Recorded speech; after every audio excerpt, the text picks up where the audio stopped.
ഇവിടെ ഈ പറയുന്നു, സ്ഥൂല സൂക്ഷ്മ അജ്ഞാനം തോன்றும் மூன்று அவத்தை தாமும் காலமோர் மூன்றும் ஜென்ம கடலெழும் கல்லோலங்கள் போலவே வந்து வந்து போன எத்தனை என்பே நான் ஆலமர் கடவுளான അവയ്ക്കെല്ലാം സാക്ഷി നീയേ.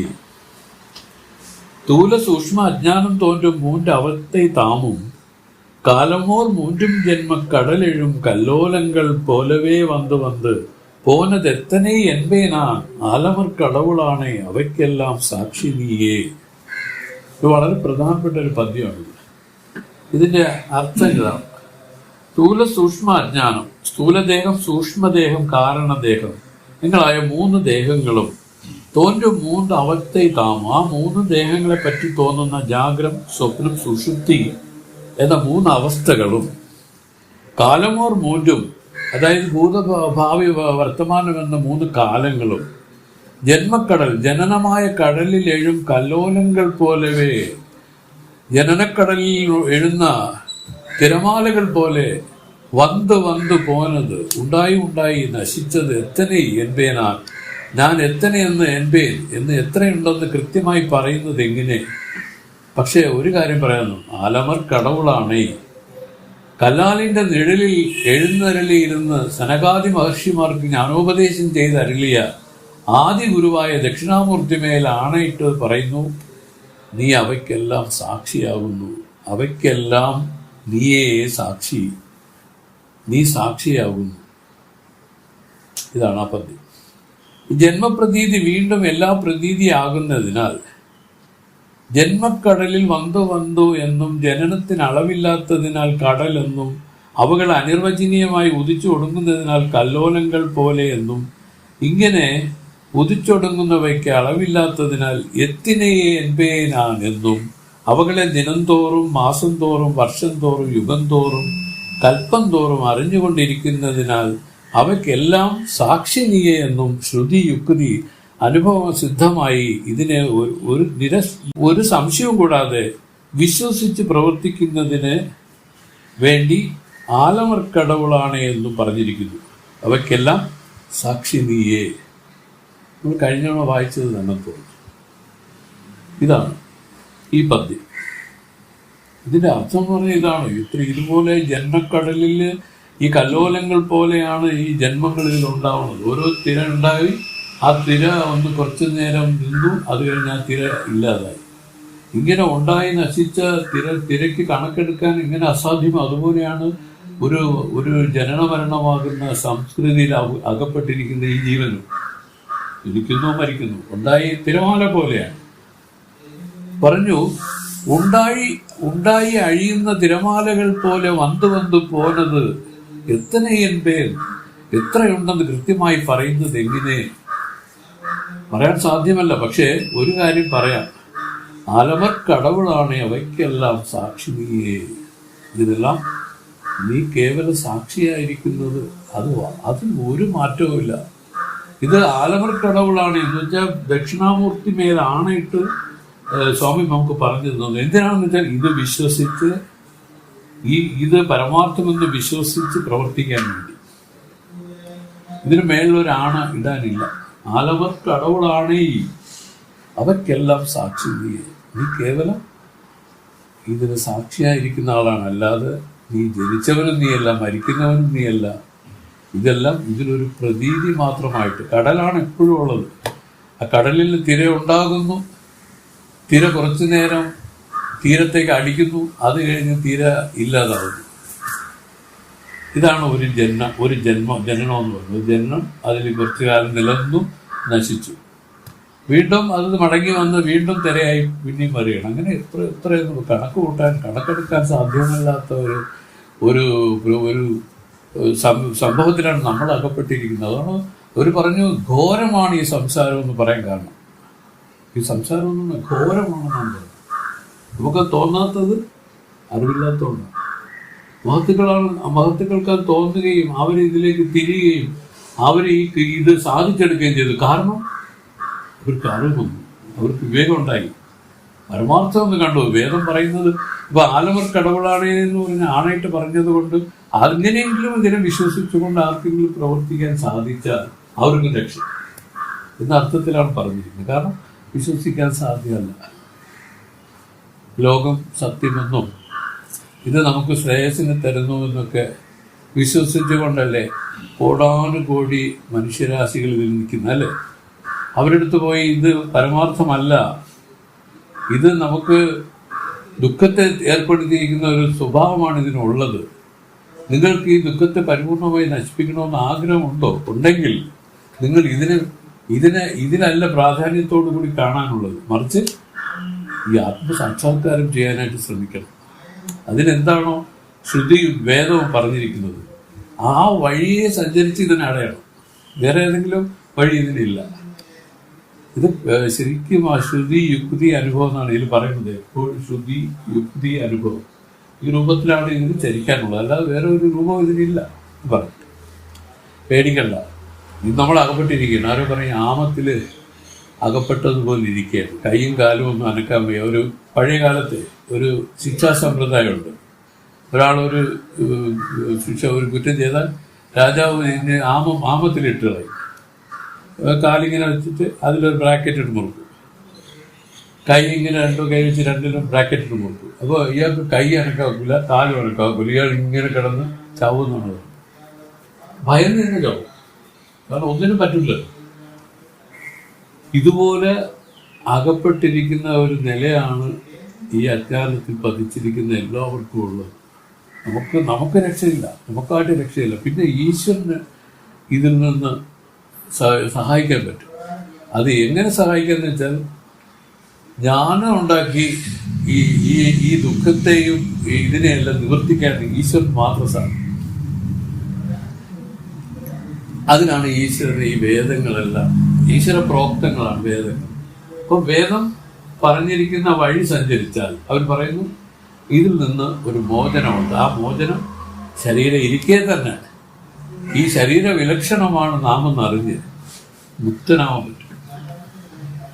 കാരണം നാം ഈ ശരീരമല്ല. പക്ഷെ നമ്മൾ അജ്ഞാനത്തിൽ ഇരുന്നു കൊണ്ട് ഞാൻ ഈ ശരീരമാണെന്നാണ് വിചാരിക്കുന്നത്.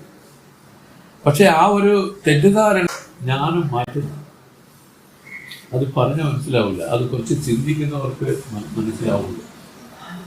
കാരണം ദേഹം ഞാനാണെന്നിരിക്കുന്ന ബുദ്ധിയാണ് അജ്ഞാനം എന്ന് പറയുന്നത്. മാറി ഇതിന് വിലക്ഷണമാണ് ആത്മാ എന്ന് കാണാനും അത് ശ്രുതിയുക്തി അനുഭവങ്ങളെ കൊണ്ട് അത് സ്ഥിരീകരിച്ച് അല്പനേരം അതിനെങ്കിലും നിൽക്കാൻ സാധിച്ചവരെയാണ് ധന്യാത്മാക്കളെന്ന് പറയുന്നത്. അവർക്ക് പെട്ടെന്ന് തന്നെ അപരോക്ഷമായ അനുഭവം, അപരോക്ഷമായ ജ്ഞാനം ഉണ്ടാവുന്നത്. അതാണ് വസ്തുതന്ത്രമായിട്ട് ജ്ഞാനം ഉണ്ടായി എന്ന് പറയുന്നത്. ഇവിടെ ഈ സ്വാമി നമുക്ക് ഇത്രയേ പറഞ്ഞു തന്നുള്ളൂ. ഇങ്ങനെയാണ് ഈ ജനനക്കടലിൽ ഏഴും കല്ലോലങ്ങൾ പോലവേ തിരമാലകൾ വന്നു പോയി ഉണ്ടായി നശിക്കുന്നത് പോലെ ഞാൻ ഇത് ഇത്ര ജന്മങ്ങൾ എടുത്തു എന്ന് പറയാൻ അസാധ്യമെന്നാണ് പറയുന്നത്. പക്ഷെ ആലവർക്കടവുകളാണ് അവയ്ക്കെല്ലാം സാക്ഷി. പക്ഷെ നീ അറിയേണ്ടത് ഇതിനെല്ലാം സാക്ഷിയായിരിക്കുന്ന ആളാണ് നീ, അല്ലാതെ നീ ഈ പറയുന്ന ഉദിക്കുകയും ഒടുങ്ങുകയും ചെയ്യുന്ന ഈ ദേഹമോ അതുപോലെ ഉപാധികളോ അല്ല എന്ന് മനസ്സിലാക്കിക്കൊണ്ട് ആ സാക്ഷിയാണ്, ആ സാക്ഷി പഴകണം. അപ്പൊ അതിനെന്ത് ചെയ്യണം എന്ന് ഒരാൾ ചോദിക്കുകയാണെങ്കിൽ പറയുന്നു, ഈ സാക്ഷിയുടെ സ്വഭാവം പറഞ്ഞു കൊടുത്തു. സാക്ഷി കേവല ചേതകോ നിർഗുണച്ച. ഇത് പറഞ്ഞു ഏവോദേവ സർവഭൂതേഷു ഗൂഢ സർവാധ്യക്ഷ സർവഭൂതാന്തരാത്മാ സർവവ്യാപി സർവഭൂതാന്തരാത്മാ സർവാധ്യക്ഷ സർവഭൂതാദിവാസ സാക്ഷി കേവല ചേതകോ നിർഗുണ. ഇതാണ് സാക്ഷിയുടെ പറ്റി പറയുന്നത്. ഇങ്ങനെ ഇരിക്കുന്നതാണ് സാക്ഷി. ഇതാണ് സാക്ഷിയുടെ സ്വഭാവം. സാക്ഷി കേവലനാണ്, ചേതനാണ്, നിർഗുണനാണ്. നിർഗുണ സ്വഭാവമാണ് സാക്ഷിക്കുള്ളത്.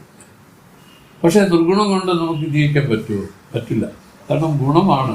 മനസ്സെന്ന് പറഞ്ഞാൽ ഗുണങ്ങളിൽ 3 ഗുണങ്ങളിൽ ചരിക്കുകയാണ്. മനസ്സ് 3 ഗുണങ്ങളിൽ ചരിക്കുന്ന ഒരു കാരണമാണ്. അത് രജഗുണത്തിലും തമോ ഗുണത്തിലും സത്വഗുണത്തിലും ചരിക്കുന്നതാണ് ഈ ജാഗ്രത സ്വപ്ന സുഷുപ്തി പോലും. അപ്പൊ മനസ്സിൽ തമോ ഗുണം അധികരിക്കുകയാണ് സുഷുപ്തിയായിട്ട് വരുന്നത്. ഇനി ഈ തമോ ഗുണം അധികരിച്ച് നിന്നാൽ ജാഗ്രതത്തിലും സുഷുപ്തി പോലെ തന്നെ ഇരിക്കും, ഉറങ്ങുന്ന പോലെ തന്നെ ഇരിക്കും. എന്നുവെച്ചാൽ ഒന്നും ഗ്രഹിക്കാനുണ്ടാവില്ല, കാത് കേൾക്കില്ല, കണ്ണ് കാണൂല. പക്ഷെ കണ്ണ് തുറന്നിരുന്നാലും കണ്ണ് കാണൂല. ഇതിനൊക്കെയുള്ള സ്ഥിതി വിശേഷമുണ്ട്. ഇതൊക്കെ ഒരുതരം തമസിന്റെ ലക്ഷണങ്ങളാണ്. ഇതേ ലക്ഷണമാണ് സത്വഗുണത്തിലും. അതാണ് ഇത് തങ്ങളിൽ തിരിച്ചറിയാൻ പറ്റാത്തത്. പറയുന്നു സത്വഗുണത്തിൽ സ്വാഭാവികമായിട്ട് ആരും വരില്ല. തമസ് നമ്മുടെ പ്രകൃതമാണ്, തമസാണ് നമ്മുടെ പ്രകൃതം. ഇതുകൊണ്ടാണ് ഈ തമസിനെയാണ് ഭേദിക്കാനായിട്ട് ശ്രമിച്ചിരിക്കുന്നത്, സത്വത്തിനെ അല്ല. അതിനെ എങ്ങനെ ഭേദിക്കുമെന്ന് ചോദിച്ചാൽ അവർ പറയുന്നു രജോഗുണം കൊണ്ട് വേണം ഭേദിക്കാൻ. നിഷ്കാമ കർമ്മങ്ങൾ ചെയ്യുക, ഇഷ്ടംപോലെ ദാനധർമ്മങ്ങൾ ചെയ്യുക, ഇഷ്ടംപോലെ പുണ്യകർമ്മങ്ങൾ ധാരാളമായിട്ട് ചെയ്യുക. പിന്നെ ഇങ്ങനെ ജീവൻ പുണ്യാത്മാവായിട്ട് ഭവിച്ചാൽ അവർ വന്ന് പതുക്കെ ഈ രജോ ഗുണത്തിന്റെ ശുദ്ധ രജസ്സായിട്ട് വന്നിട്ട് ഇത് സത്വഗുണത്തിലേക്ക് ചാടും. ആ സത്വഗുണത്തിലേക്ക് ചാടി നിൽക്കാനല്ലാതെ ദുർഗുണമായി നിൽക്കുക എന്ന് പറയുന്നത് സാധ്യമുള്ള കാര്യമല്ല. നമ്മുടെ നാരായണ ഗുരുദേവൻ പറഞ്ഞു, ദുർഗുണത്തെ പറ്റി ചിന്തിക്കേണ്ട ആരും സഗുണത്തെ പറ്റി ചിന്തിച്ചാൽ, സഗുണം എന്ന് പറഞ്ഞാൽ സത്വഗുണം, ഈ സത്വഗുണത്തെ ചിന്തിച്ചാൽ മതി. അതുകൊണ്ട് ഇങ്ങനെ തേറി വന്ന മഹത്തുക്കളും നിർഗുണത്തിൽ ആ സമാധി സ്വരൂപത്തിൽ ഇരുന്ന് തൻ്റെ യഥാർത്ഥ സ്വരൂപത്തെ അറിഞ്ഞവരും കൂടി പിന്നീട് സത്വഗുണത്തിലേക്ക് ഇറങ്ങി വന്ന് അവർ ധാരാളം ആളുകളെ രക്ഷിക്കാനും എല്ലാവർക്കും നന്മ ചെയ്യാനുമായിട്ട് ശ്രമിച്ചിട്ടുണ്ട്. അതെല്ലാം സത്വഗുണമാണ്. സത്വഗുണത്തിൻ്റെ സ്വഭാവം എന്ന് വെച്ചാൽ കാരുണ്യം, ദയ, സ്നേഹം. അത് എങ്ങനെയുള്ളത്? ഒന്നും ആഗ്രഹിച്ചുകൊണ്ടുള്ളതല്ല. അതാണ് നിഷ്കാമ്യമായ കാര്യങ്ങളാണ്. സിംഹസ്വാമി പറയുന്നത് ഇവർക്കാണ് യൂണിവേഴ്സൽ ലവ് ഉണ്ടാവുന്നത്. നമുക്ക് സ്നേഹമുണ്ടല്ലേ? അത് നമുക്കുള്ള സ്നേഹം എന്താണ്? നമ്മുടെ വീട്ടിലുള്ള മോനോട് സ്നേഹം കാണും, വീട്ടുകാരോട് സ്നേഹം കാണും അല്ലേ? അത് സ്നേഹമൊക്കെ തന്നെ. പക്ഷേ ഈ സ്നേഹം യൂണിവേഴ്സലായി വരുന്നതാണ് സത്വഗുണം. മറ്റേ തമസാണ്. മറ്റേ സ്നേഹം എന്ന് പറയുന്നത് തമസാണ്. കാരണം അതിൽ സ്വാർത്ഥതയുണ്ട്. സ്വാർത്ഥതയോട് ചേരുന്നത് ഈ സ്നേഹം നിൽക്കും. അത് തമോ ഗുണമാണ്. അതുകൊണ്ടാണ് സത്വഗുണത്തെയും തമോ ഗുണത്തെയും വേർതിരിച്ചറിയാൻ നോക്കില്ല. പക്ഷെ ആർക്കാണോ യൂണിവേഴ്സൽ ലവ്, ലോകാ സമസ്ത സുഖിനോ ഭവന്തു എന്നൊക്കെ പറയുന്നത് ഇതാണ്, ഈ സ്ഥലമാണ്. ഇങ്ങനെ ഉണ്ടാവുന്നത് അവരാണ് വാസ്തവത്തിൽ സത്വഗുണത്തിൽ വന്നവർ. പറയുന്നു ഈ സത്വഗുണം ഈശ്വര പ്രകൃതമാണ് പോലും. ഈശ്വര പ്രകൃതത്തിൽ ഒരു പ്രത്യേകത ഉള്ളത് അവർ പറയുന്നു. ഈശ്വരന് ഈ തൻ്റെ സ്വരൂപം മറന്നിട്ടില്ല. ഈശ്വരൻ ആ സ്വരൂപം മറക്കാതെ തന്നെ ഇതിൽ കർമ്മം ചെയ്യുന്ന ആളാണ്. ഈശ്വരനുണ്ട് അഹങ്കാരം, ജീവനും അഹങ്കാരമുണ്ട്. പക്ഷെ ജീവന്റെ അഹങ്കാരം ദോഷകരമാണ്. ഈശ്വരന്റെ അഹങ്കാരത്തിന് അഹങ്കാരം എന്നല്ല പറഞ്ഞത്, മഹത് അഹങ്കാരമാണ്. ഈശ്വരന്റെ അഹങ്കാരം ഈശ്വരന് ബന്ധിക്കുന്നില്ല. അഹങ്കാരം ഇല്ലാതെ കർമ്മം ചെയ്യാൻ പറ്റില്ല.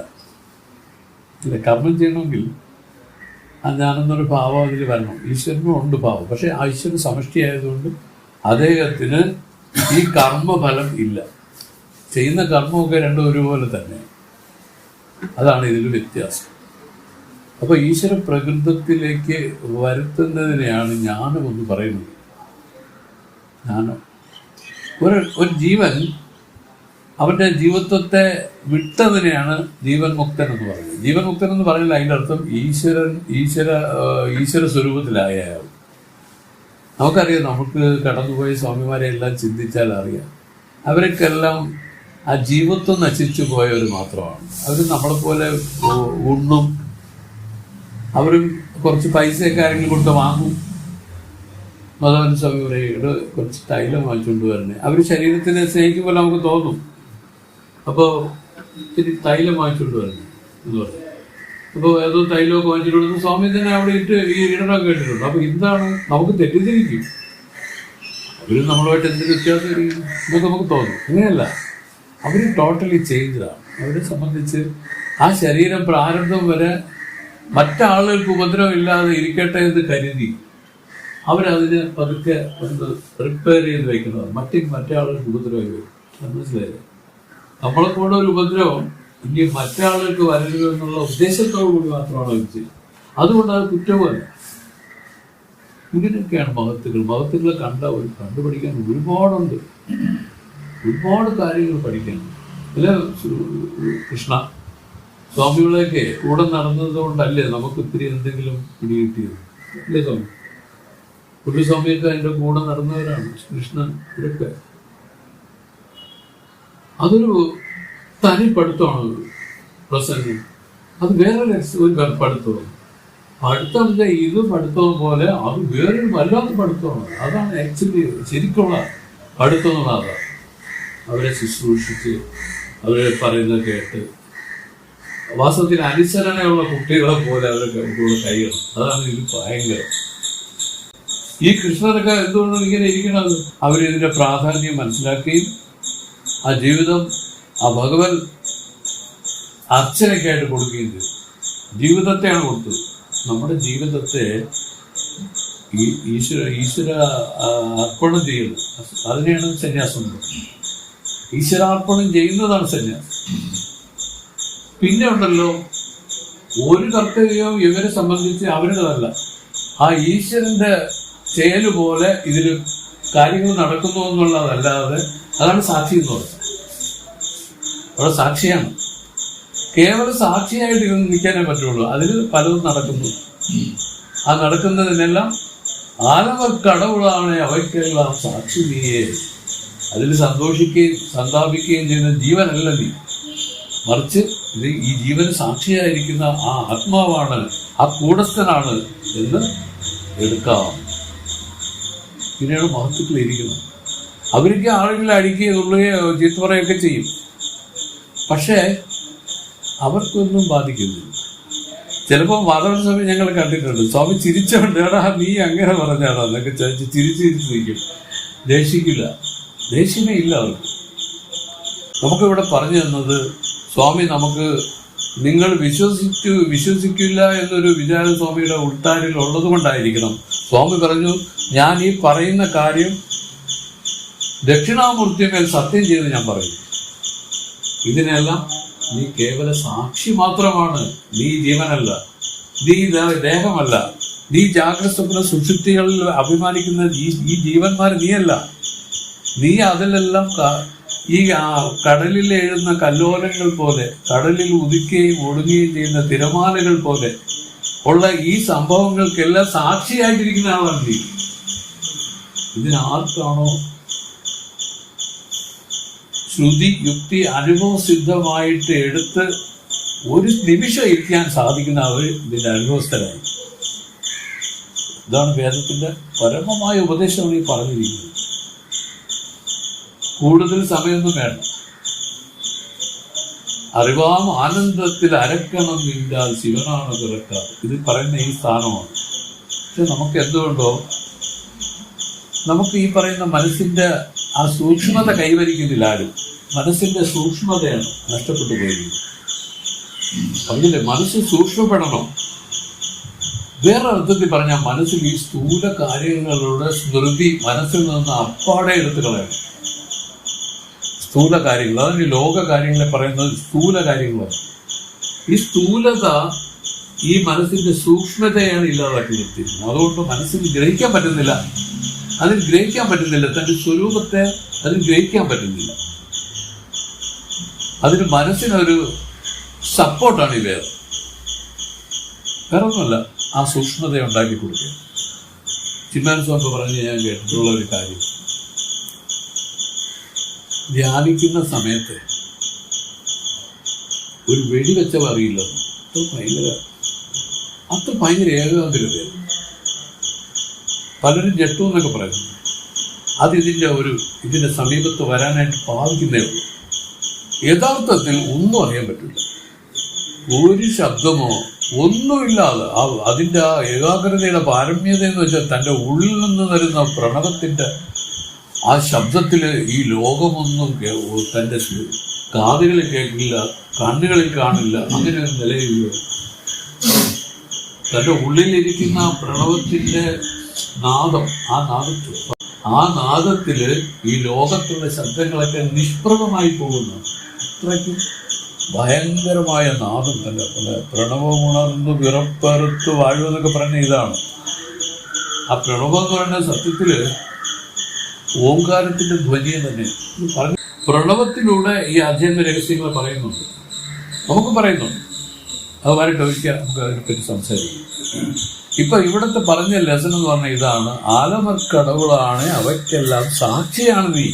നീ അല്ലാതെ ഈ ജീവനോ ഈ പറയുന്ന അവസ്ഥകളോ ഇല്ലെങ്കിൽ അവസ്ഥകൾക്ക് പ്രതീതമാകുന്ന ഈ ലോകമോ അത് സംബന്ധിച്ച കാര്യങ്ങളോ അല്ല നീ. അതുമായിട്ടൊന്നും നിന്നെ സംബന്ധിച്ച്, ഈ സാക്ഷിയായ നിന്നെ സംബന്ധിച്ച് ഇതൊന്നും തന്നെ ഇല്ലാത്തതാണ്. അതുകൊണ്ടാണ് അവർ പറഞ്ഞത് ഇതെല്ലാം വാസ്തവത്തിൽ ഇല്ലാത്തതാണ്. അത് എങ്ങനെയെന്ന് വെച്ചാൽ, കയറിൽ അരണ്ട വെളിച്ചത്തിൽ ഒരു പാമ്പിന്റെ പ്രതീതി തോന്നിയതാണ്. തോന്നുന്നത് സത്യമാവണമെന്നില്ലല്ലോ. ഈ തോന്നലായിട്ട് ജനിച്ച പാമ്പിന് എത്ര സമയം വരെ സത്യമെന്ന് നമ്മൾ എഴുതുന്നുവോ അത്രയും സമയം വരെ അത് ഉണ്ടാക്കുന്ന വ്യവഹാരത്തിൽ അകപ്പെട്ടിരിക്കാനേ പറ്റുക. ഇത് എപ്പോഴാണോ ഈ വിദ്യ എന്ന് അറിയുന്നത് അതോടുകൂടി ഇതിന്റെ വ്യവഹാരം തീർന്നു. വ്യവഹാരം നിലച്ചുടനെ തന്നെ മനസ്സ് സൂക്ഷ്മപ്പെട്ട് അതിന്റെ സമാധി, അതിന്റെ യഥാർത്ഥ സ്വരൂപമായിട്ടുള്ള സമാധിയിലേക്ക് പ്രവേശിക്കും. ഇതാണ് അവർ പറയുന്ന ഉദ്ദേശം. ഈ സമാധി ഭംഗത്തെയാണ് നമ്മൾ പറയുന്നത് ദോഷം എന്ന് പറയുന്നത്. ഇതെല്ലാം ഈ ലോകവിഷയങ്ങൾ നമ്മളെ എങ്ങനെയാണ് ദോഷപ്പെടുത്തിയിരിക്കുന്നതെന്ന് ചോദിച്ചാൽ, അറിവില്ലായ്മ കൊണ്ട് ഈ ലോകം സത്യമാണെന്ന് എണ്ണി ഈ ലോകവസ്തുക്കളെ ധാരാളമായി കിട്ടുന്നതാണ് ശ്രേയസ്സെന്ന് വിചാരിച്ച് ആ മുൻവിധിയോടുകൂടി ലോകത്തെ സമീപിച്ചിരിക്കുന്നതാണ് ഈ മനസ്സ് സ്ഥൂലമായിട്ട് പോയി മനസ്സിന്റെ സൂക്ഷ്മത നഷ്ടപ്പെട്ടിരിക്കുന്നതിന്റെ കാരണം. ഈ രഹസ്യമാണ് അതിപ്രധാനമായിട്ട് ഇവർ പറഞ്ഞു കൊടുക്കുന്നത്. അതുകൊണ്ടാണ് അവർ പറഞ്ഞത് ഇതെല്ലാം വിട്ടുകളയണം എന്ന് പറയുന്നതിന്റെ അർത്ഥം അവർ മനസ്സിലാക്കിയത് കൊണ്ടാണ് അങ്ങനെ പറഞ്ഞത്. കാരണം നീ ആഗ്രഹിക്കുന്ന സുഖം ഇതിലൊന്നുമില്ല. നീ ഏതിലും ആഗ്രഹിക്കുന്ന എന്താണ്? പദാർത്ഥത്തെ അല്ലല്ലോ, അതിൽ ഇരിക്കുന്ന സുഖത്തെ അല്ലേ. ഇതിൽ സുഖമില്ല. ഭൗതിക വിഷയങ്ങളെല്ലാം അനവധി ദുഃഖങ്ങളാൽ കെട്ടുപെട്ട് കിടക്കുന്നു. ഒരു ചെറിയൊരു സുഖം അനുഭവിക്കാനായിട്ട് ഒരു ഹിമാലയൻ ദുഃഖം അനുഭവിക്കേണ്ടി വരും ഒരാൾ, എങ്കിലേ ആ ഒരു ചെറിയ സുഖം അനുഭവിക്കാൻ സാധിക്കും. ഇതാണ് ഭൗതിക സുഖം. എന്നാലോ തന്റെ ആത്മസുഖത്തെ പറ്റി പറയുന്നത് അതിന് 5 പൈസയുടെ ചെലവില്ല. നമ്മൾ കഴിഞ്ഞ പ്രാവശ്യം പറഞ്ഞു തോന്നും, ഒരു 5 പൈസയുടെ ചെലവില്ല. ഇതെല്ലാം ധരിച്ചുകൊണ്ട് ആ നിലയിൽ ഒരു നോട്ടം, ആ ഒരു നിൽപ്പ് തന്നെ ഇതിലേക്ക് കൊണ്ടുപോകലാണ്. പുണ്യവാനാക്കിക്കോണം, ഇഷ്ടംപോലെ പുണ്യം സമ്പാദിച്ച് നിന്നോളണം. പുണ്യം എന്ന് പറയുന്നത് പരോപകാരമേ പുണ്യം, പാപമേ പരപീഡനം. അന്യർക്ക് ധാരാളം സഹായങ്ങൾ ചെയ്യുക, അതാണ് പുണ്യം. അന്യരെന്ന് പറയുന്നതും അവിടെയും ഒരുപാട് ക്ലാസ് പിന്നീട് രണ്ടാമത് വന്നു. ധർമ്മം എങ്ങനെ ചെയ്യാൻ പറ്റും? ധർമ്മം അതിന്റെ വിധി അനുസരിച്ച് ചെയ്താലേ ശരിയാവുള്ളൂ. ആ വിധി എന്ന് പറഞ്ഞാൽ നല്ല സത്തുക്കൾക്കാണ് ചെയ്യാനുള്ളത്. എല്ലാം സാധാരണക്കാർക്ക് ഒരു മോഷ്ടാവ് വന്നു, അതിന് പൈസ ഒന്നുമില്ല, കുറച്ച് രൂപത്തിൽ സഹായിക്കണമെന്നൊക്കെ പറഞ്ഞു. നമ്മളത് ചെയ്യുന്ന ധർമ്മമല്ലത്. ആണോ സർ? അത് ധർമ്മമല്ല. വിവേകത്തോടുകൂടി ചെയ്യുന്നതേ ധർമ്മമായി വരുള്ളൂ. അതുകൊണ്ടാണ് മഹത്തുക്കൾക്ക് ചെയ്യുന്ന ഉപകാരമാണ് ധർമ്മം എന്ന് പറയാൻ തന്നെ കാരണം. മഹത്തുക്കൾ എന്ന് പറഞ്ഞാൽ ആധ്യാത്മിക വഴിയിൽ സഞ്ചരിക്കുന്നവർ. അവർ ധർമ്മമാർഗത്തിൽ, അത് ധർമ്മമാർഗം എന്ന് പറഞ്ഞാൽ അധ്യാത്മമായി സഞ്ചരിക്കുന്നവരുടെ വേറൊരു പേരാണ്. അല്ലാതെ ധർമ്മത്തിന് വേറെ എന്തെങ്കിലും അർത്ഥമുണ്ടോ?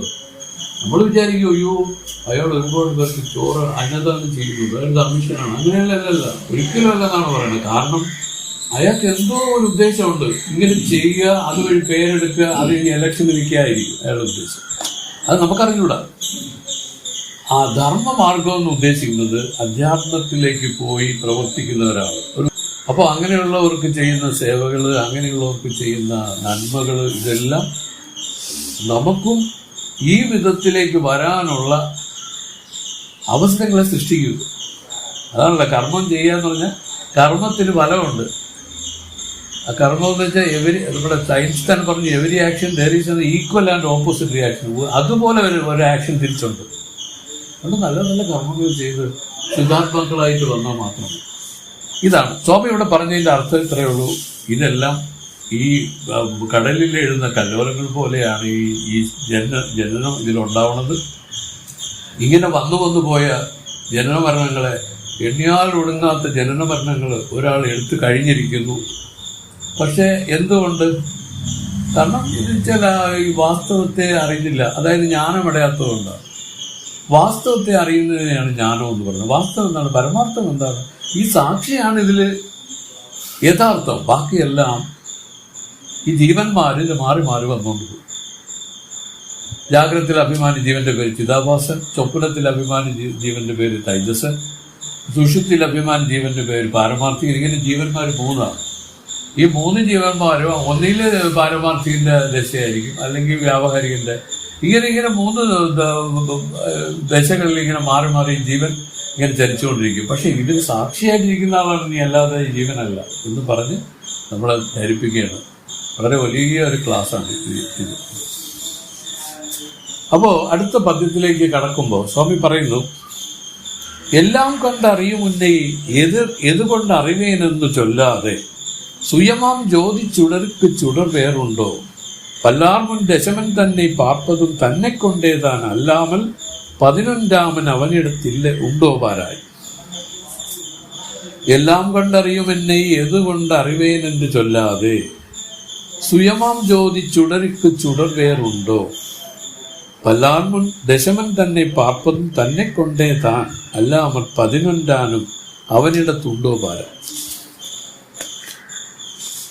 എല്ലാം കണ്ടറിയുന്ന എന്നെ, ശൂന്യം മുതലായ സർവത്തെയും അറിയുന്ന എന്നെ ഏതുകൊണ്ട് അറിവേനുണ്ട്, ഏതൊരു പ്രകാശാന്തരം കൊണ്ട് ഞാൻ എന്നെ അറിയണമെന്ന് ചൊല്ലാതെ. അങ്ങനെ നീ പറയല്ലേ, ചൊല്ലാതെ അങ്ങനെ ചൊല്ലേണ്ടതിന്റെ ആവശ്യമില്ല. പറയുന്നു, സ്വയമാം ജ്യോതി ചുടരുക്ക്. സ്വയമാം ജ്യോതി ചുടരുക്ക് എന്ന് പറഞ്ഞാൽ സ്വയം പ്രകാശമായ അറിവിന് ചുടർ വേറുണ്ടോ? വേറെ പ്രകാശാന്തരം ഏത്? വേറൊരു പ്രകാശം. ഇപ്പൊ നമുക്ക് ലോക വസ്തുക്കളെ അറിയുന്നത് സൂര്യപ്രകാശം കൊണ്ടാണ്, അല്ലേ? അതുപോലെ മറ്റൊരു പ്രകാശം കൊണ്ടാണ് ഇതിനെ അറിയണമെന്നുള്ള ഒരു ശങ്ക നിനക്ക് വേണ്ട. കാരണം ഇത് സ്വയം പ്രകാശമാണ്. ഈ ആത്മാവിനെ പറ്റി പറയുന്നത് സ്വയം ജ്യോതി, ജ്യോതിഷാം ജ്യോതി എന്നാണ് പറയുന്നത്, അല്ലേ? ജ്യോതിഷാം ജ്യോതി, എല്ലാ ജ്യോതികൾക്കും ജ്യോതിയായിട്ടിരിക്കുകയാണ്. സൂര്യനെയും പ്രകാശിപ്പിച്ചിരിക്കുന്നു എന്നാണ്. സൂര്യനെയും നക്ഷത്രങ്ങളെയും എല്ലാത്തിനെയും ഒരേ കണക്ക് പ്രകാശിപ്പിച്ചിരിക്കുന്ന സ്വയം ജ്യോതിയാണ് ആത്മ. ഇതിന്റെ വേറൊരു പേരാണ് ചിത്ത്. ചിത്സ്വരൂപം, ചിജ്യോതി എന്നൊക്കെ പറയുന്നത്. അപ്പൊ അങ്ങനെയുള്ള അതിന് വേറൊരു പ്രകാശാന്തരം ആവശ്യമില്ല. ഇതിനെ അറിയാനായിട്ട് നമ്മൾ പറഞ്ഞത് എങ്ങനെ അറിഞ്ഞു, ആരറിഞ്ഞു, എങ്ങനെ അറിഞ്ഞു എന്ന് ചോദിക്കല്. ഇത് സ്വയം ജ്യോതിയാണ്, സ്വയം പ്രകാശമാണ്. വേറെ അന്യപ്രകാശങ്ങളെ കൊണ്ട് പ്രകാശിപ്പിക്കുന്ന വിധത്തിലല്ല ഇത് ഇരിക്കുന്നത്. അതുകൊണ്ട് പറഞ്ഞു, പ്രകാശാന്തരത്തിന്റെ അപേക്ഷയില്ലാതെ അറിഞ്ഞുകൊണ്ട് നിൽക്കുന്ന അനുഭവരൂപമായി. ഇതാണ് ഇതിന്റെ വേറൊരു പേരാണ് അനുഭവരൂപം. ഇതൊരു ഘനമായ ഒരു അനുഭവ രൂപമാണ് ഇത്. ഘനമെന്ന് പറയാൻ കാരണം ഇവർ പറഞ്ഞ കോൺസെൻട്രേറ്റഡ് എന്നാണ്. വളരെ ഘനമാർന്ന ഒരു അനുഭവം. ഇതാണ് അനുഭവം. നമ്മുടെ എല്ലാവരുടെയും നിത്യാനുഭവമായിരിക്കുന്ന ഒന്ന് ഇതാണ്. അറിയുന്നില്ല എന്ന് പറയുന്നത് പോലും ഒരു മട്ടത്തിലെന്നാണ് പറയുന്നത്. വാസ്തവത്തിൽ അതാണ് ഉള്ളത്. പിന്നെ എന്തുകൊണ്ട് ജിജ്ഞാസയില്ല, അത് അറിയണമെന്നുള്ള താല്പര്യം, അത്രേ ഉള്ളൂ. എല്ലാവർക്കും എന്താ പറയും, നഷ്ടപ്പെടാതെ. ഇത് പോയതല്ല, അത് വന്നു ചേർന്നുമല്ല. ഇത് നമ്മുടെ അടിസ്ഥാനമായിരിക്കുന്ന നമ്മുടെ ഒരു അനുഭവമാണിത്. ഈ അനുഭവത്തെയാണ് നമ്മൾ നഷ്ടപ്പെട്ടു പോയി എന്ന് പറഞ്ഞ് നിലവിളിക്കുന്നത്. ഇത് നഷ്ടപ്പെട്ടിട്ടില്ല, അതാണ് പ്രാപ്തപ്രാപ്യമായിരിക്കുന്നു. ഇത് പ്രാപ്തമായിട്ട് നേരത്തെ പ്രാപിക്കപ്പെട്ടെന്ന് പറഞ്ഞാൽ പോലും തെറ്റി, എല്ലാം തെറ്റും. കാരണം ഇതിന് വേർഡ്സ്, ഭൗതികമായ ഒരു വേർഡ്സ് കൊണ്ട് ഇതിനെ ഇന്റർപ്രറ്റ് ചെയ്യാൻ പറ്റില്ല. ഇന്റർപ്രറ്റ് ചെയ്താൽ അതിനെല്ലാം വേറൊരു അർത്ഥം കൂടെ വരും. അതുകൊണ്ട് അവർ പറഞ്ഞു, അനുഭവിച്ചറിവായില്ലേ, നീ സ്വയം നിന്റെ ഉള്ളിൽ അനുഭവിച്ച് നീ അറിഞ്ഞോളാം. ഇതിന് ഞാനൊരു കളറ് കൊടുക്കുന്നില്ല. എങ്ങനെ ഇരിക്കും, മല പോലെ ഇരിക്കും, അല്ലെങ്കിൽ വളരെ ആകാശം പോലെ ഇരിക്കും, ഒന്നും പറഞ്ഞിട്ടില്ല. അതൊക്കെ അനുഭവിച്ചറിയേണ്ട രഹസ്യമായിട്ടിരിക്കുമെന്ന് മാത്രം. ആർക്ക് അനുഭവം വരും? ഹംസ സന്യാസിമാർക്കാണ്.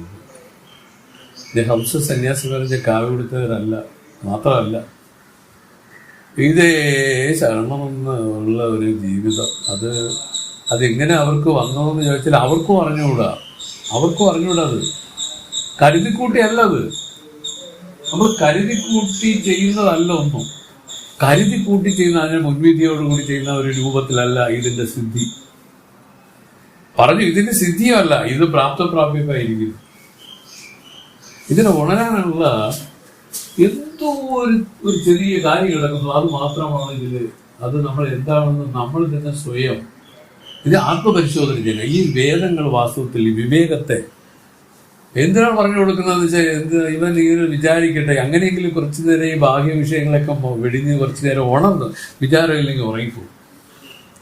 എപ്പോഴാണോ സ്ഥൂല കാര്യങ്ങളെ മനസ്സ് വിടുന്നത് അപ്പോൾ ഉടനെ തന്നെ മനസ്സ് ലയത്തിലേക്ക് പോകും. ഇതാണ് നമ്മൾ ഇത്രയും ജന്മങ്ങൾ കൊണ്ട് പഠിച്ച ഒരു കാര്യം. ഇവിടെ അതിൽ നിന്ന് വ്യത്യാസമായിട്ട് ഇവർ പറഞ്ഞു തരുന്നു, മനസ്സ് ലയിക്കാൻ പാടില്ല, എന്നാൽ മനസ്സിൽ സ്ഥൂല കാര്യങ്ങൾ കയറ്റാനും പാടില്ല. ഇപ്പൊ സ്ഥൂല കാര്യങ്ങളെ പിടിച്ച് ഉണർന്നു നിൽക്കുന്ന മനസ്സ് സ്ഥൂലം വിട്ടു കഴിഞ്ഞാൽ ഉടനെ ആ സുഷുപ്തിയിലേക്ക് പോകുന്ന ആ സ്വഭാവത്തിനെ പരിവർത്തനപ്പെടുത്തിക്കൊണ്ടാണ് അവർ പറഞ്ഞത്, ഞാൻ ആരെന്നുള്ള അന്വേഷണ ബുദ്ധി ഇതിൽ കൊണ്ടുവന്ന് യോജിപ്പിച്ചാൽ, ആ വിചാരണ ഇതിൽ ആരംഭിച്ചാൽ, ഇവർ പറഞ്ഞു പതുക്കെ ഇതൊരു എക്സസൈസാണ്, ഒന്നുമല്ല, ഒന്നിനു വേണ്ടിയല്ല. കാരണം മനസ്സുറങ്ങിപ്പോകരുത്. മനസ്സുറങ്ങാതെ ഇതിൽ കുറച്ച് സമയം നിലനിർത്താനായിട്ടുള്ള നമ്മുടെ ഒരു കർത്തൃതന്ത്രമാണിത്. പക്ഷെ ഇതിന് അനുഭവം എങ്ങനെ വെച്ചാൽ വസ്തുതന്ത്രമായിട്ട് ജ്ഞാനം ഉണ്ടാവും. അതിന് പറഞ്ഞ ഒരു കഥ നമ്മൾ പല പ്രാവശ്യം പറഞ്ഞു, എങ്കിലും ഒന്ന് റിമൈൻഡ് ചെയ്യാം. അതായത് കാക്ക ഇങ്ങനെ പറന്നു വന്നപ്പോഴാണ് മുട്ട വീണുപോയത്. അത് കടലിലാണ് വീണത്. കടലിൽ മുട്ട വീണപ്പോൾ അതിന് വളരെ സങ്കടമുണ്ടായി. തന്റെ മുട്ട കടലിൽ പതിച്ചു. ഏത് രൂപത്തിലായാലും അതിനെ എടുക്കണമെന്ന് വിചാരിച്ച് കാക്ക കടലിൽ ചെന്നു. ഓരോ കൊക്ക് വെള്ളം കോരി ദൂരെ കൊണ്ടൊഴിച്ച് കടൽ വറ്റിച്ചെടുക്കാന്നുള്ള വിചാരത്തോടു കൂടി അവിടെ കഴിഞ്ഞു എന്നാണ് പറയുന്നത്. നടക്കുന്ന കാര്യമാണ്. കടൽ വറ്റിക്കാൻ പറ്റും. ഇനി അതുമല്ല, ഒരു കൊക്ക് വെള്ളം കോരി അപ്പുറത്തെ കരയിൽ ഒഴിച്ചാൽ കടലിൽ പറ്റും. ഈ വിഡ്ഢിക്കാക്ക ഇങ്ങനെ ചെയ്തുകൊണ്ടേയിരുന്നു. അങ്ങനെ ചെയ്തുകൊണ്ടിരുന്നെന്ന് പറയാൻ ഉപനിഷത്തിൽ പറയണം. ഈ കാക്ക ഊണോ ഉറക്കോ എല്ലാം വെടിഞ്ഞു. അതാണ് ഇതിന്റെ പ്രധാനം. അത് എല്ലാം മറന്നു. മുട്ട എടുക്കാന്നുള്ള ഒരൊറ്റ ലക്ഷ്യമല്ല, വേറൊന്നുമില്ല. ഈ രൂപത്തിൽ അത് കഴിഞ്ഞപ്പം ഇത് മൃതപ്രായമായി എന്നാണ്. ഈ കാക്ക ഏതാണ്ട് ചാവുന്ന രീതിയിലായി. അപ്പോഴാണ് വരുണ ഭഗവാൻ ഇത് കണ്ടുകൊണ്ടിരിക്കുകയല്ലേ, അദ്ദേഹം പ്രത്യക്ഷമായി ചോദിച്ചു, നീ എന്താ ചെയ്യുന്നത്? അവർ പറഞ്ഞാൽ എൻ്റെ മുട്ട ഇതിൽ വീണു, ഞാൻ എടുക്കാൻ ശ്രമിക്കുകയാണ്. മാത്രമല്ല അങ്ങ് എന്നെ ശല്യപ്പെടുത്താതെ പോകും. കാര്യം എനിക്ക് ആ സമയം വേസ്റ്റാവും. അങ്ങയുടെ സംസാരിക്കാനുള്ള സമയമൊന്നും എനിക്കില്ല. ഈ രൂപത്തിൽ കാക്ക അതീവ ശ്രദ്ധയോടുകൂടി ഇതിനെ എടുക്കാൻ ശ്രമിച്ചതുപോലെയാണ് നമ്മൾ ഈ ആരാഴ്ച ഇതിൽ ചെയ്യുന്നത്. വാസ്തവത്തിൽ ഇത് ഒരു എക്സസൈസ് മാത്രമേ ഇതിലല്ല ലഭിക്കണത് എന്നേ ലഭിച്ചിരിക്കുന്ന അനുഭവത്തോടു കൂടിയുള്ള ഒരു ഇരിപ്പ് സമാധി ഇതിൽ വരും. അത് കുറച്ച് കഴിയും, സൂപ്പർ കഴിയും. അതിനു വേണ്ടിയുള്ള ഒരു സമയം നമ്മൾ കൊടുക്കണം. അതിനിടയ്ക്ക് അടിച്ച് ആടി ഓടിക്കളയരുത്. അതിനിടയ്ക്ക് ആളുകൾ വരുന്നൊരു അബദ്ധം നമുക്കടക്കാം. ഇത്തിരി ഒരു ശുദ്ധിയൊക്കെ ഇങ്ങനെ വന്നു പറഞ്ഞാൽ തന്നെ പിന്നെ നമുക്കൊരു വേറൊരു ഭാവം വരും. ഇതൊക്കെ നിസ്സാരമാണ്, ഒന്നുമില്ല, അതൊക്കെ അറിയുന്നതാ മതി. അത് കിട്ടുന്ന ആ അവസരങ്ങൾ പൂർണ്ണമായി ഉപയോഗിക്കാനായിട്ട് പറ്റണം. അപ്പോഴും ഇതൊരു കാര്യം ചെയ്യാം. ഹിമാലയത്തിലൊന്ന് പോയിട്ട് ഇങ്ങനെ ആയിരക്കണക്കിന് തോട്ട്സ് ഇതിൽ വരും. വിചാരിച്ചോളാം ഇതെല്ലാം പാപശക്തിയുടെ ഫലമാണ്.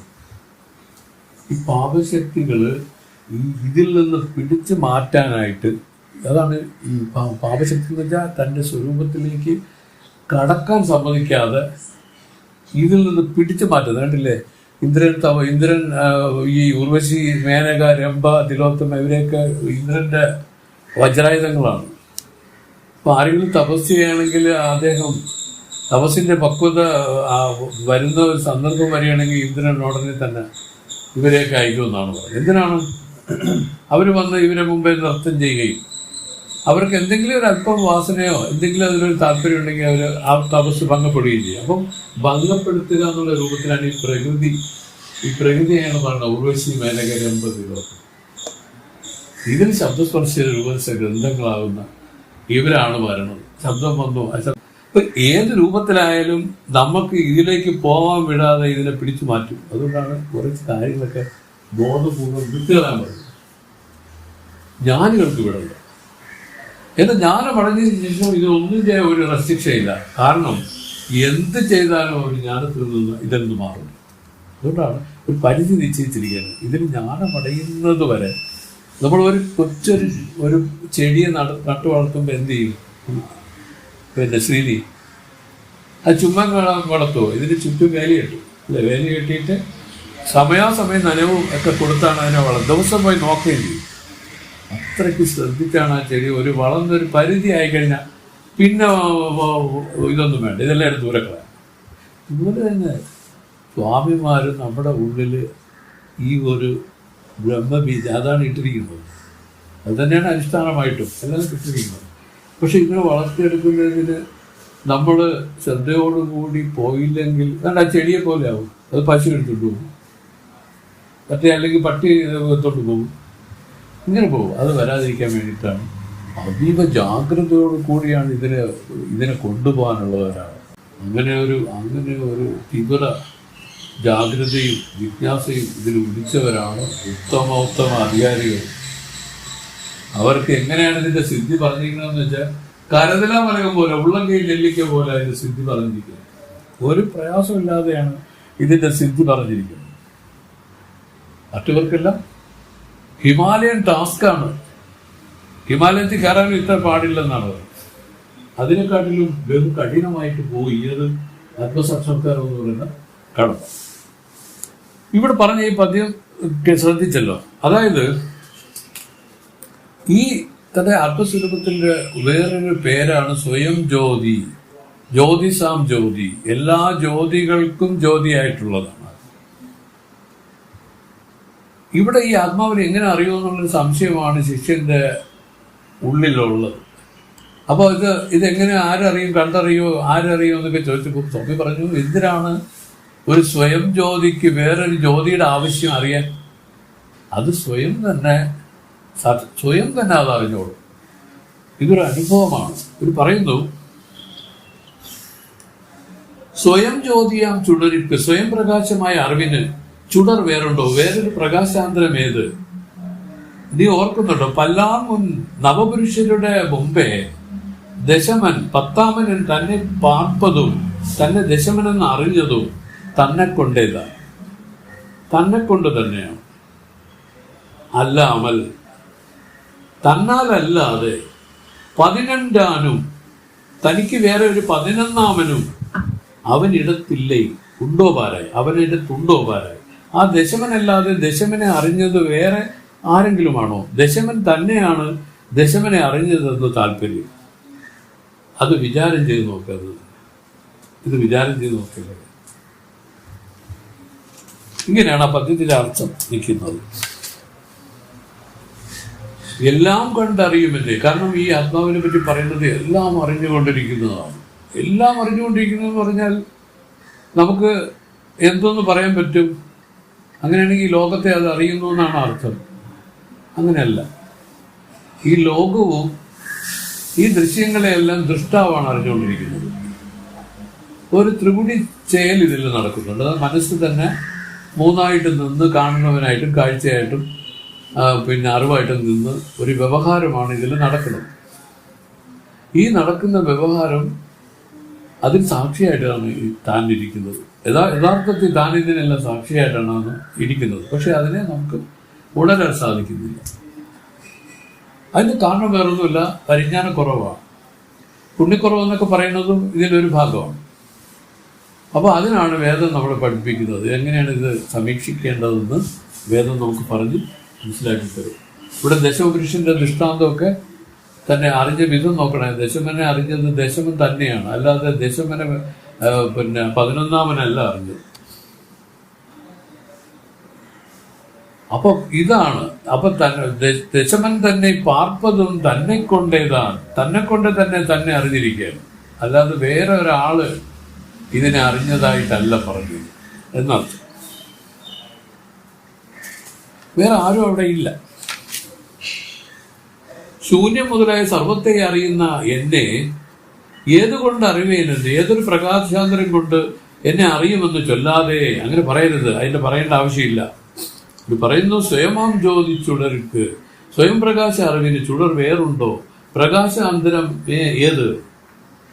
ഓർമ്മയുണ്ടല്ലോ, പല്ലാർമുൻ നവപുരുഷരുടെ മുമ്പേ ദശമൻ പത്താമൻ തന്നെ പാർപ്പതും തന്നെ ദശമനെന്ന് അറിഞ്ഞതും തന്നെ കൊണ്ടേ താൻ, അല്ലാതെ 11 അവനിടത്തുണ്ടോ പാരായി. അല്ലാതെ ദശമനെ കൊണ്ട് തന്നെയാണ് അറിഞ്ഞത്, അല്ലാതെ വേറെ ആരെയും കൊണ്ടല്ലാതെ താല്പര്യം. ഇത് നല്ലതുപോലെ വിചാരം ചെയ്യുക. സംഗതി ഇങ്ങനെയാണെങ്കിലും ഇത് നല്ല വിചാരം ചെയ്ത് വന്നാലേ ഇതിൻ്റെ അർത്ഥം തെളിഞ്ഞ് കിട്ടുള്ളൂ. കേൾക്കുന്നതുകൊണ്ടൊന്നും ആയില്ല കേട്ടോ. വിചാരം ചെയ്യണം. വിചാരം ചെയ്യുന്നതിന് വേറെ രൂപമാണ് ഇതിനെ സംബന്ധിച്ച് വാദപ്രതിവാദങ്ങൾ അങ്ങോട്ടും ഇങ്ങോട്ടും ചെയ്യണം. അപ്പോഴും തെളിഞ്ഞ് വരും. ചിന്മയാനന്ദ സ്വാമി നമ്മളെ പഠിപ്പിക്കുകയും സത്യത്തിൽ ഇവിടെ ചെയ്തു. ഞാൻ വായിക്കുന്നെങ്കിലും എന്ന് നമ്മളെ പഠിപ്പിക്കാനായിട്ടാണ് ഈ പരിപാടി ഒപ്പിച്ചു വെച്ചത്. കാരണം ഇത് വായിക്കുമ്പോഴേ നമുക്ക് വിചാരം ഉണ്ടാവുന്നുണ്ട്. മനസ്സിലായില്ലേ? ഇതിന് വിചാരം ഉണ്ടാകുന്നത് എങ്ങനെയാണ്? ഇതിനെ ഇണക്കി ചിന്തിക്കാനുള്ള ഒരു കഴിവുണ്ടായി വന്നാൽ ഇത് വളരെ ഈസിയായിട്ട് നമുക്കിത് ഗ്രഹിക്കാൻ പറ്റും.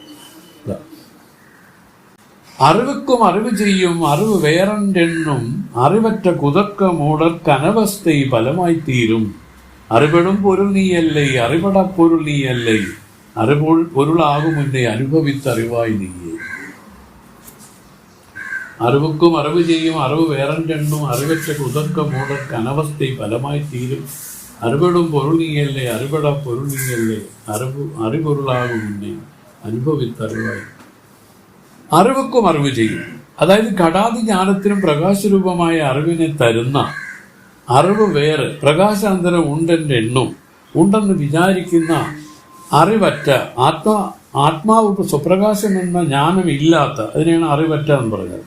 ആത്മാവ് സ്വപ്രകാശം എന്ന ജ്ഞാനമില്ലാത്ത കുതർക്ക മൂഢർക്ക്, അവിവേകം മൂലമുള്ള പ്രലോഭനമുള്ള ന്യായ വൈശേഷികന്മാർക്ക് അനവസ്ഥ ഫലമായി തീരും. അനവസ്ഥ ദോഷമായി ഭവിക്കും. അനവസ്ഥ ആയിരിക്കും ഫലം. ഇതിൽ ഈ പറയുന്ന മതസ്ഥരുണ്ട്, പ്രലോഭമുള്ള ന്യായ വൈശേഷികന്മാർക്കെന്ന് പറയും. ന്യായമതക്കാർ, വൈശേഷികന്മാർ, ബൗദ്ധന്മാർ, ഇതൊക്കെ ഇതിൻ്റെ പൂർവപക്ഷ മതക്കാരാണ്. ഇവർക്കൊക്കെയാണ് ഇതിൽ ഇങ്ങനെയുള്ള അഭിപ്രായങ്ങളുള്ളത്. മതമെന്ന് വെച്ചാൽ അഭിപ്രായം. ഈ അഭിപ്രായക്കാരെ സംബന്ധിച്ച് അവർ പറയണം അവർക്ക് അനവസ്ഥ ഫലമായി തീരും. അനവസ്ഥ എന്നുള്ള ഒരു വലിയ ദോഷം ഉണ്ടാവുമെന്ന്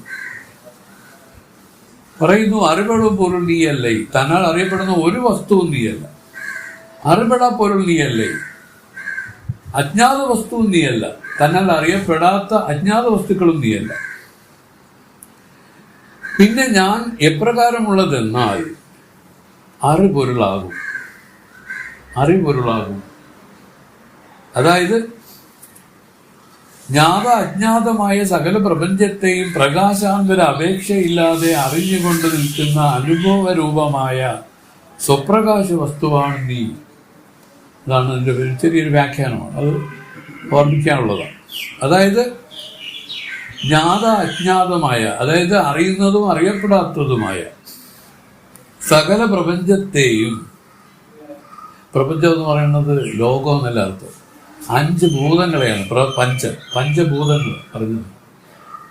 അതായത് ജ്ഞാത അജ്ഞാതമായ സകല പ്രപഞ്ചങ്ങളെയും പ്രപഞ്ചത്തെയും പ്രകാശാന്തര അപേക്ഷയില്ലാതെ വേറൊരു പ്രകാശത്തെ അപേക്ഷിക്കാതെ അറിഞ്ഞുകൊണ്ട്, എന്നുവെച്ചാൽ ഇപ്പൊ നമുക്ക് ഇപ്പൊ ആ മരത്തിനെ കാണണമെങ്കിൽ സൂര്യൻ അതിന് പ്രകാശിപ്പിച്ചല്ലേ പറ്റൂ. ഇവിടെ അങ്ങനെയല്ല പറയുന്നത്. ഒരു പ്രകാശാന്തരത്തിന്റെ അപേക്ഷയില്ലാതെ അറിഞ്ഞുകൊണ്ടിരിക്കുകയാണ് ആര്? ഈ ആത്മാ. അതെങ്ങനെ? അത് പ്രകാശിപ്പിച്ചറിഞ്ഞുകൊണ്ടിരിക്കുകയാണ്. അങ്ങനെയുള്ള പ്രകാശം നമ്മൾ ഈ കാണുന്ന വെട്ടമല്ല, അറിവാണ്, ബോധമാണ്. ശരിക്കുള്ള പ്രകാശം എന്ന് പറഞ്ഞാൽ ബോധത്തെയാണ്. വെട്ടം എന്ന് പറഞ്ഞാൽ ഇതൊരു ഫിനോമിനയാണ്. ഈ പ്രകാശം എന്നല്ല പറയുന്നത്, ഇതിനെ പ്രകാശിപ്പിച്ച ഒരു പ്രകാശമായിട്ടാണ് ആത്മ ഇതിലിരിക്കുന്നത്. അതെങ്ങനെയാണ്? അറിവായിട്ടിരിക്കുകയാണ്, ലോകം അറിഞ്ഞുകൊണ്ട് അറിവ് മയമായിട്ടിരിക്കുകയാണ്. ഈ അറിവിനെ പറ്റി പറയണമെങ്കിൽ ഇതിന്റെ വ്യാപ്തി അളന്ന് നിശ്ചയിക്കാൻ പറ്റും. അത്ര എന്ന് പറയാൻ സാധിക്കാത്ത ആ അറിവ്, ആ ബോധം മറ്റേതെല്ലാം ക്ലിപ്തമാണ് അല്ലെ. ലിമിറ്റഡ് എന്നാണ് എൻ്റെ പേര്. ലിമിറ്റഡ് ആയിട്ടുള്ള കാര്യങ്ങളാണ് എല്ലാം. ഇതിന് അനന്തം എന്ന് പറഞ്ഞാൽ പോലും തെറ്റുമെന്നാണ് പറഞ്ഞറിയിക്കാൻ സാധിക്കാത്ത അളവ് ഇതിനുണ്ട്. ഇതിന് അവർ പറയുന്നത് എന്ത് പറയുന്നു? അൺലിമിറ്റഡ് എക്സിസ്റ്റൻസ് എന്നൊരു ഇംഗ്ലീഷിൽ അവർ പറയും. അൺലിമിറ്റഡ്, ലിമിറ്റ് ചെയ്ത് അറിയാൻ സാധിക്കാത്ത അളവാണ് ഇതിനുള്ളത്.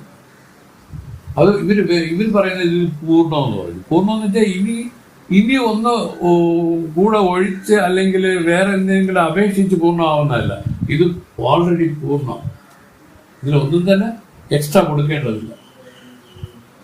പൂർണ്ണമത പൂർണ്ണമിതം പൂർണ്ണാൽ പൂർണ്ണമുദച്യതേ പൂർണ്ണസ്യ പൂർണ്ണമാദായ പൂർണ്ണമേവാവശിഷ്യതേ. പൂർണ്ണത്തിൽ എന്തെങ്കിലും ഒഴിച്ചാലും പൂർണ്ണം തന്നെ, അതിൽ നിന്ന് കുറച്ച് എടുത്തു കളഞ്ഞാലും പൂർണ്ണം തന്നെ. അതിൽ എന്ത് ചെയ്താലും പൂർണ്ണം എന്നുള്ളതിൽ ഒരു വ്യത്യാസവും ഇല്ലാത്ത ഒരു സംഭവമാണ്. ഇതാണ് ഇതിൻ്റെ അൺലിമിറ്റഡ്, അതായത് അളന്നറിയാൻ സാധിക്കാത്ത വിഭവമായ, അളന്നറിയപ്പെടാ വിഭവമായി, സത്തായി, ചിത്തായി, ആനന്ദമായി എന്നാണ് കൈവല്യം തന്നെ ഇതിനെ പിന്നീട് പറയും. ഇത് ഏതിനാണ് പറഞ്ഞത്? തന്റെ ആത്മസ്വരൂപത്തെ, ഈ സാക്ഷിയെ പറ്റി പറയാണ്. അങ്ങനെയുള്ളതാണ് ഈ സാക്ഷി. അത് നമ്മൾ ഇതുവരെ പരിചയപ്പെട്ട ഒരു രൂപത്തിലും നിർണ്ണയിക്കാൻ സാധിക്കാത്തതാണ്. കാരണം അന്യപ്രകാശങ്ങളെ അപേക്ഷിക്കാതെ സ്വയം ജ്യോതിയായിട്ടിരിക്കുന്നു. ഇതാണ് വാസ്തവത്തിൽ നമ്മുടെ അനുഭവ രൂപമായിരിക്കുന്നത്. ഇതിനെയാണ് നമ്മൾ അറിയുന്നില്ല എന്നുള്ള രൂപത്തിൽ അജ്ഞാനികളായിട്ടിരിക്കുന്നത്. ഇതിനെ അറിഞ്ഞുകൊണ്ട് ഇത് അറിഞ്ഞെന്നുള്ള രൂപത്തിൽ ജ്ഞാനികളായിട്ട് ഇതിലിരിക്കുന്നത് രണ്ട് രൂപക്കാരാണ് ഇവര്. ഒരാൾ അറിഞ്ഞു, ഒരു കൂട്ടരെ അറിഞ്ഞു ഇത് താൻ ആത്മസ്വരൂപമാണെന്നുള്ളത് ഗുരു വേദാന്ത ശാസ്ത്രങ്ങളുടെ സഹായത്തോടുകൂടി ഒരു കൂട്ടരെ അറിഞ്ഞു, വേറൊരു കൂട്ടരെ അറിഞ്ഞില്ല. അറിഞ്ഞവർ ജ്ഞാനികളും അറിയാത്തവർ അജ്ഞാനികളും. ഈ രണ്ട് വിഭാഗക്കാരാണ് ഈ ലോകത്തുള്ളത്. അറിഞ്ഞവര് ധന്യന്മാരും കൃതകൃത്യന്മാരുമായി മാറി. അറിയാത്തവര് ഈ എന്തൊക്കെ ചെയ്തിട്ടും ദുഃഖത്തിൽ നിന്നും ഒരു രക്ഷയില്ല. താങ്കൾ എന്തിനാണ് ദുഃഖിക്കുന്നത് സഹോദര എന്ന് ചോദിച്ചൊരാൾ ചോദിക്കുകയാണ്. നിങ്ങൾക്ക് ഇഷ്ടംപോലെ പണമുണ്ടല്ലോ, പിന്നെ എന്തിനാണ്? പണമൊക്കെ ഉണ്ട്, നിങ്ങൾക്ക് നല്ല കുട്ടികളുണ്ടല്ലോ, കുട്ടികളൊക്കെ ഉണ്ട്, നിങ്ങൾക്കെല്ലാം ഉണ്ടല്ലോ, എല്ലാമൊക്കെ ഉണ്ട്. പക്ഷെ എനിക്ക് ദുഃഖം തന്നെ, എനിക്ക് എല്ലാത്തിനും വിഷമമാണ്. കുട്ടികൾ ഉള്ളതാണ് ഇപ്പൊ ഉണ്ടെന്ന് ചോദിച്ചാൽ ഉണ്ടെന്ന് സുഖമായിട്ടാണോ നിങ്ങൾ കരുതുന്നത്? അയാൾ ചോദിക്കും. അത് ഭയങ്കര ദുഃഖമാണ്. കാരണം അത് സംബന്ധിച്ചുള്ള വ്യവഹാരങ്ങളെ കൊണ്ട് ദുഃഖിക്കുകയാണ്. ഇങ്ങനെ ഓരോ ലോകവിഷയങ്ങളും കൂടുതൽ ഇരിക്കുന്നവര് ദുഃഖത്തിനും അപ്പുറമായിട്ടുള്ള ദുഃഖത്തിൽ ഇരിക്കുന്നവരാണ് ശ്രീനി. ഇത് മനസ്സിലാക്കിയില്ല.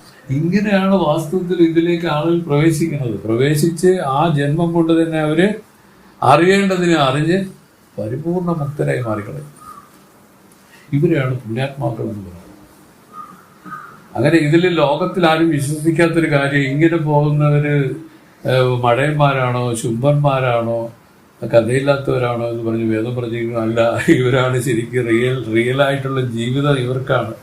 ഇതിലൊരു പദ്യം പറയണ എങ്ങനെയാണ്: മർത്യത്വം എത്രയും ദുർലഭം സിദ്ധിക്ക് മുക്തിക്ക് സാധ്യമായി വന്നിടണം പോവാൻ. മർത്യത്വം എത്രയും ദുർലഭം, ഹൃദയം മർത്യനായിട്ട് ജനിക്കാന്നുള്ളത് വളരെ ദുർലഭമാണ്. സിദ്ധിക്കിൽ അങ്ങനെ ഒരു മനുഷ്യജന്മം കിട്ടുകയാണെങ്കിൽ മുക്തിക്ക് സാധ്യമായി വന്നിടണം പോവാൻ. അവൻ മുക്തിക്ക് സാധ്യമായി വരണം, അവൻ മുക്തി അടയണം. എത്ര നാൾ ശ്രീകൃഷ്ണ ചിന്ത ചെയ്യാതെ പോയി അത്ര നാളും ശ്വാസമുള്ള ശവം പുമാൻ. എത്ര നാൾ ശ്രീകൃഷ്ണ ചിന്ത ചെയ്തിടുന്നത് അത്ര നാളേക്കും ഭവാൻ ജീവിച്ചിരിപ്പവൻ. ഇപ്പൊ ജീവിച്ചിരിക്കുന്നു എന്ന് പറയുന്നത് പോലും ഈ അധ്യാത്മരംഗത്ത് നിൽക്കുന്നതിനെയാണ്. മറ്റത് എന്തിനാണ്? ചത്തതിനൊപ്പമേ ജീവിച്ചിരിക്കും. സത്യം പറഞ്ഞത് അവര് വെറുതെ ശരീരങ്ങളെന്നാണ് പറഞ്ഞത്. നമ്മള് കുറ്റം പറയല്ല, വേദത്തിന്റെ ഭാഷ വളരെ ഷാർപ്പാണ്. ഈ രൂപത്തിൽ എല്ലാവരും വൃദ്ധ ശരീരങ്ങളാണെന്ന് അവർ ഈ പദ്ധതി കൂടെ അവസാനം പറഞ്ഞ് തീർക്കുന്നു. എത്ര നാൾ ശ്രീകൃഷ്ണ ചിന്ത ചെയ്യാതെ പോയി അത്ര നാളേക്കും ശ്വാസമുള്ള ശവം പൂമാൻ എന്ന് പറഞ്ഞില്ലേ? അതാണ് മൃതശരീരങ്ങൾ എന്ന് പറയാൻ കാരണം. അതുകൊണ്ട് ഇതിലേക്ക് പ്രവേശിക്കാൻ സാധിച്ചവരെല്ലാം ഭാഗ്യമുള്ളവരാണ്. സത്യം ഭാഗ്യമുള്ളവരാണ്. അവർക്ക് ഇപ്പൊ തോന്നുന്നത് എന്താണെന്ന് എന്തൊരു ഭാഗ്യം അവർക്ക് അങ്ങനെ തോന്നിയാലും അവരെന്തുകൊണ്ട് തോന്നി? ആ മെച്യൂരിറ്റി കുറച്ചുകൂടെ വരണം, എങ്കിലേ അതിന്റെ പരിപൂർണ ഭാവത്തിലേക്ക് അതിനെ എടുക്കാനുള്ളൂ. അങ്ങനെയെല്ലാം നമ്മളെ കൊണ്ട് ഇങ്ങനെ ചെയ്യിപ്പിച്ച് നമ്മുടെ പൂർവികന്മാരെ, അച്ഛനും അവരുമൊക്കെ ഇതിന്റെ ഫലമാണ് സീനി. നമുക്ക് ഒന്നുമില്ലെങ്കിലും ഒരു കഴിവില്ലാത്ത നമ്മളെയെല്ലാം ഈ രൂപത്തിലൊക്കെ പിടിച്ച് ഇട്ടില്ലേ? ഇപ്പൊ എന്തൊക്കെ ഉണ്ട് ജീവിതം, ഭൗതിക ജീവിതമൊക്കെ നയിക്കുന്ന എല്ലാം ശരി തന്നെ, എങ്കിലും ഇതിന്റെ കൂടെ ഇതും കൂടെ ഓടിക്കൊണ്ടിരിക്കും. അതൊരു ഭാഗ്യമാണ്. നല്ല മനസ്സിന് നല്ല കൽമഷരഹിതമാക്കി നിർത്താൻ പഠിക്കണം. ഇങ്ങനെ തന്നെ എല്ലാവരും ദുഃഖികളാണ്. പണമുള്ളവരും സന്തോഷമുള്ളവരെന്ന് വിചാരിക്കരുത്. അവരാണ് ഏറ്റവും കൂടുതൽ ദുഃഖം അനുഭവിക്കുന്നത്. അതെന്താണെന്നറിയാമോ? പണം ഉണ്ടാക്കാൻ വിഷമം, പണം ഉണ്ടാക്കിയ പണത്തിന് സൂക്ഷിക്കാൻ വിഷമം, ഇനി സൂക്ഷിച്ചാൽ തന്നെ ആരെങ്കിലും എടുത്തോണ്ട് കട്ടോണ്ട് പോകുന്നുള്ള പേടി കൊണ്ടുള്ള വിഷമം, ഇങ്ങനെ അതിൽ പിടിച്ചുകൊണ്ടൊരു 100 വിഷമം വേറെ കിടക്കുകയാണ്. ഇതിലും ഇല്ല എന്നുള്ള ഒരൊറ്റ ദുഃഖം തീർന്നു. ഇല്ല, പൈസ ഇല്ല, അതിലൊരു ദുഃഖം.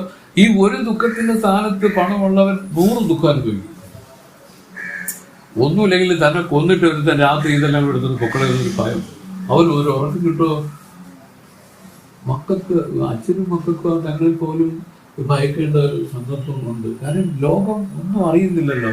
നമ്മൾ എന്തിനു വന്നു? ഈ ലോകത്ത് എന്തിനാണ് വന്നത്? ഇവിടെ എല്ലാം കൂടെ സംഭവിച്ചിട്ടാണ് നമ്മൾ ആത്മസാക്ഷാത്കാരം ചെയ്യാൻ വന്നിരിക്കുന്നത്. ഈശ്വരൻ ഈ കർമ്മഭൂമിയിലേക്ക് നമ്മളെ വിട്ടിരിക്കുന്നത് ഇവിടെ വന്ന് നിനക്ക് സാധിക്കേണ്ട ആ മുക്തി, അതായത് ഇവിടെ വന്ന് വിവേകത്തോടെ നിലനിന്ന് ഈ മുക്തി കൈവരിക്കാൻ നമ്മളെ വിട്ടിരിക്കുകയാണ്.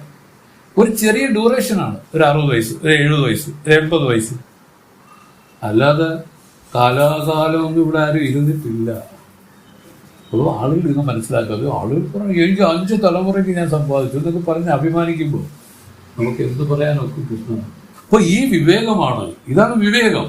ഈ വിവേകത്തിന്റെ അടിസ്ഥാനത്തിൽ മനസ്സ് അങ്ങനെയൊക്കെയുള്ള ദുഃഖങ്ങളൊക്കെ മനസ്സിന്റെ ഏതെങ്കിലും കോണിലൊക്കെ ഉണ്ടെങ്കിൽ അതിനെയൊക്കെ എടുത്ത് ആ ദുഃഖത്തെ കൂടെ എടുത്ത് ദൂരെ കളയാനാണ് പറയുന്നത്. എന്നിട്ട് നല്ല സ്വതന്ത്രമായി സന്തോഷവാനായിട്ട് വന്നത് ഗംഭീരമായിട്ടുള്ള സ്ഥാനത്ത് വന്നിരിക്കുന്നു, എനിക്കിനി ഞാൻ രക്ഷപ്പെട്ടു എന്നുള്ള ഭാവത്തിൽ തന്നെ പ്രവർത്തിക്കുക. ഇത്ര മാത്രമേ കരണീയമായിട്ടുള്ളൂ. ബാക്കിയെല്ലാം അല്ലാമൽ 11 അവനടുത്തുണ്ടോ പറയും. കാരണം ഈ ആത്മാവിനെ അറിയുന്നത് ആത്മാവിനെ കൊണ്ട് തന്നെയാണ്. വേറെ ഈ ലോകത്തുള്ള ഏത് വസ്തുവിനെ അറിയുന്നതും ഇന്ദ്രിയങ്ങളെ കൊണ്ടോ, ഇന്ദ്രിയങ്ങളെന്ന് പറയുമ്പോൾ കണ്ണ്, മൂക്ക്, നാക്ക്, ത്വക്ക്, ചെവി, ഈ 5 ഇന്ദ്രിയങ്ങളെ കൊണ്ടാണ് ഇതൊക്കെ അറിയുന്നത്. അല്ലെങ്കിൽ മനസ്സുകൊണ്ട് ചിന്തിച്ചോ ഊഹിച്ചോ ഭാവിച്ചോ ഒക്കെ അറിയും. അങ്ങനെയും അറിയാൻ പറ്റില്ല. ഇനി ഒരു രൂപത്തിലും അറിയാൻ പറ്റാത്ത ആത്മാവിനെ എങ്ങനെ അറിയാമെന്ന് ചോദിച്ചപ്പോൾ പറഞ്ഞു, ഈ ആത്മാവിനെ ആത്മാവ് കൊണ്ട് തന്നെ അറിയാം. ആത്മനം ആത്മനാൽ കണ്ട് തെളിയുന്നു. അതല്ലാതെ വേറൊന്നും കൊണ്ട് അറിയാൻ സാധിക്കുന്ന ഈ പറയുന്ന നൈയായിക വൈശേഷികന്മാരുടെ കാര്യം പറഞ്ഞ് അവർക്ക് അനവസ്ഥ എന്നുള്ള ഒരു ദോഷമില്ല സംഭവിക്കും. അനവസ്ഥ ഈ ബലമായി തീരും. പറഞ്ഞു മുൻപ് ആ ദശമൻ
തന്നാൽ അറിയപ്പെടുന്ന ഒരു വസ്തുവും നീയല്ല, അറിയപ്പെടാത്ത പൊരുളും നീയല്ല, അജ്ഞാത വസ്തു നീയല്ല. പിന്നെ ഞാൻ എപ്രകാരമുള്ളത് എന്നാൽ അറിപൊരുൾ എന്നാണ് പറഞ്ഞത്. അറിപൊരുൾ ജ്ഞാത അജ്ഞാതമായ സകല പ്രപഞ്ചത്തെയും പ്രകാശാന്തര അപേക്ഷയില്ലാതെ അറിഞ്ഞുകൊണ്ടിരിക്കുന്ന അനുഭവരൂപമായ സ്വപ്രകാശ വസ്തുവാണ് നീ. അതാണ് ഗുരു പറഞ്ഞുകൊണ്ട്. അറിഞ്ഞുകൊണ്ടിരിക്കുന്നതും അറിയാതിരിക്കുന്നതുമായ ഈ സകല പ്രപഞ്ചങ്ങളും, ഈ പഞ്ചഭൂതമയമായിരിക്കുന്ന ഇതെല്ലാത്തിനെയും പ്രകാശാന്തര അപേക്ഷയില്ലാതെ അന്യപ്രകാശങ്ങളെ കൊണ്ടല്ലാതെ സ്വയം ജ്യോതിസായിട്ട് നിന്ന് പ്രകാശിച്ചറിഞ്ഞുകൊണ്ടിരിക്കുന്ന ആ സ്വയം ജ്യോതിയാണ് നീ, അനുഭവ രൂപമാണ് നീ എന്ന് പറഞ്ഞു. അപ്പൊ ഇതെല്ലാം ആ അനുഭവത്തിന്റെ മുമ്പിലാണ് ഇതെല്ലാം വിളങ്ങിക്കൊണ്ടിരിക്കുന്നത്. ഈ ഒരു അനുഭവം നമുക്ക് സുഷുപ്തിയിൽ ഒരു അല്പമുണ്ട്, പക്ഷേ അവിടെയും കരണങ്ങൾ ലയിച്ചു പോയിട്ട് അറിയാൻ പറ്റുന്നില്ല. സുഷുപ്തി എന്ന് പറയുന്നത് ഈ ഉപാധികളെല്ലാം വിട്ടു അവിടെ ഒരു ഉപാധിയുണ്ട്.